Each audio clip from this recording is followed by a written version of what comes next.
Assalamualaikum warahmatullahi wabarakatuh. Perkenalkan, nama saya Anis Maimunah dari kelas Biologi A semester 5.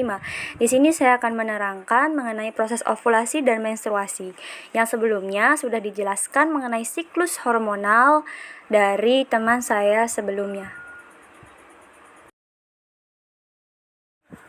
Ovulasi. Yang pertama mengenai ovulasi. Ovulasi adalah proses pelepasan telur yang telah matang dari dalam rahim untuk kemudian berjalan menuju tuba falopi untuk dibuahi. Nah, ovulasi ini terjadi pada seorang wanita, tepatnya di rahim wanita. Kemudian, ovulasi ini memiliki tanda-tanda sebagai berikut. Di antaranya, wanita yang mengalami masa ovulasi cukup bervariasi tandanya. Namun, kebanyakan atau secara umum, wanita yang sedang dalam masa ovulasi biasanya mengalami kram ringan di perut, nyeri payudara, perut terasa kembung, dan lain sebagainya. Apakah kamu seorang wanita? Jika iya, pasti kamu akan atau sedang mengalami tanda-tanda seperti yang tadi sudah dijelaskan. Kemudian, kapan terjadinya ovulasi? Nah, ini dia. Mari kita bahas. Ovulasi erat sekali kaitannya dengan menstruasi. Nah, sudah tidak asing lagi nih bagi seorang wanita untuk mendengar kata menstruasi.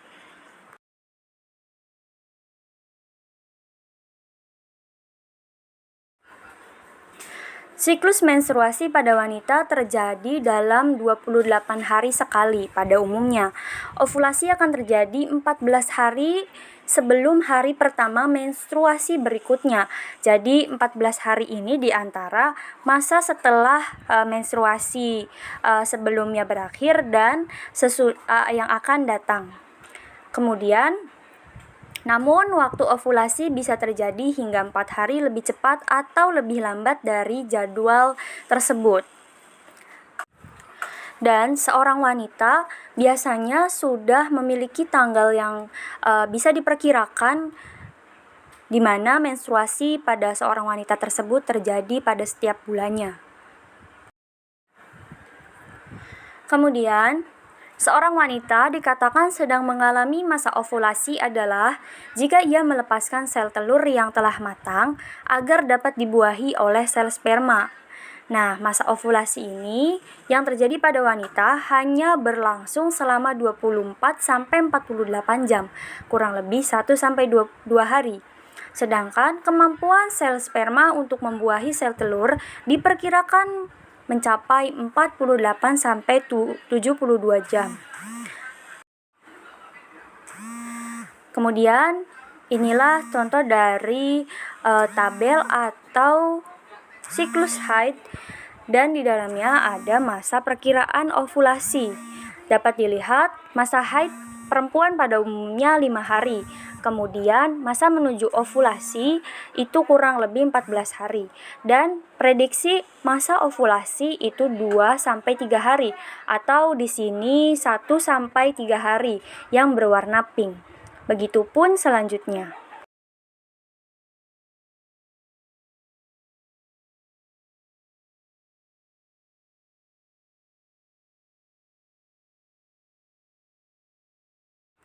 Yang kedua ada menstruasi. Menstruasi ini dialami oleh seorang wanita. Nah, menstruasi adalah luruhnya darah dari rahim yang dipersiapkan untuk kehamilan. Jika tidak terjadi pembuahan sel telur oleh sel sperma, maka wanita akan mengalami proses menstruasi setiap bulannya. Nah, ini biasa dialami oleh seorang wanita. Definisi lain mengenai menstruasi yakni menstruasi atau haid adalah pendarahan dari rongga rahim akibat terkelupasnya selaput lendir pada rahim. Kemudian, menstruasi memiliki tanda-tanda sebagai berikut.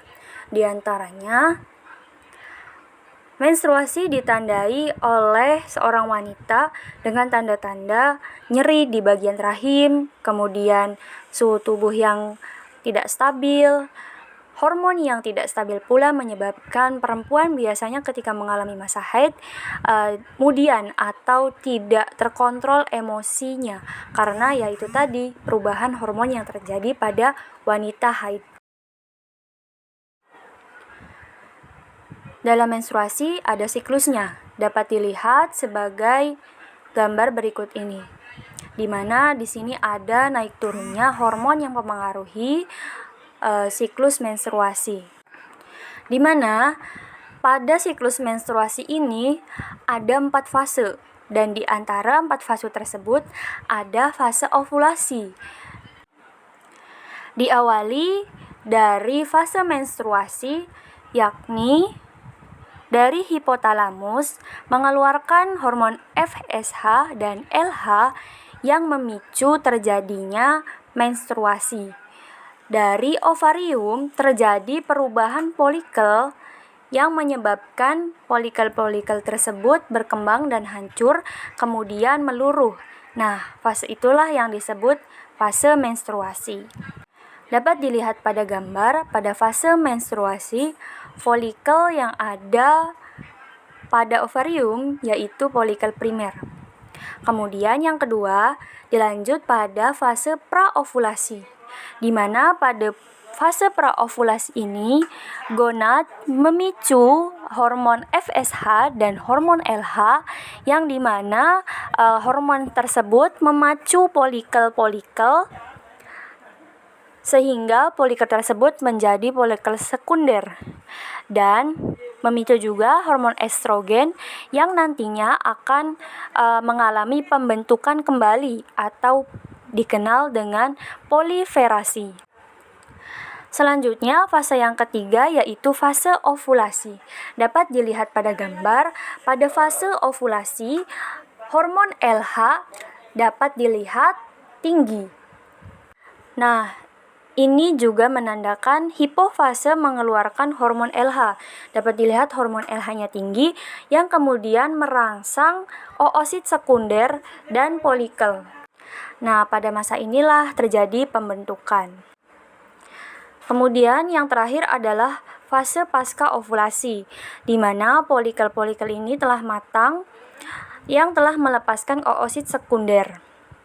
Akan berkerut si oosit sekunder itu dan menjadi korpus luteum, di mana korpus luteum ini akan mengeluarkan hormon progesteron dan estrogen, akan tetapi tidak banyak, tidak seperti waktu awal. Kemudian dari pengeluaran hormon estrogen dan progesteron itu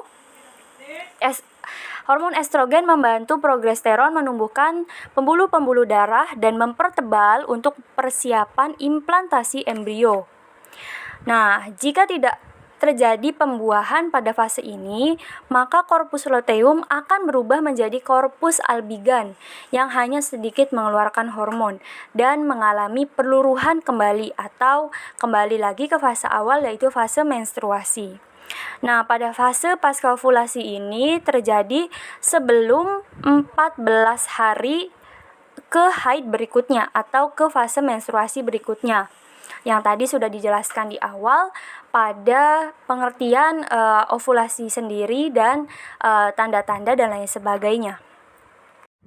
Dari siklus menstruasi ini tentunya dipengaruhi oleh berbagai hormon yang sudah dijelaskan oleh teman saya sebelumnya mengenai hormon pada wanita dan pria.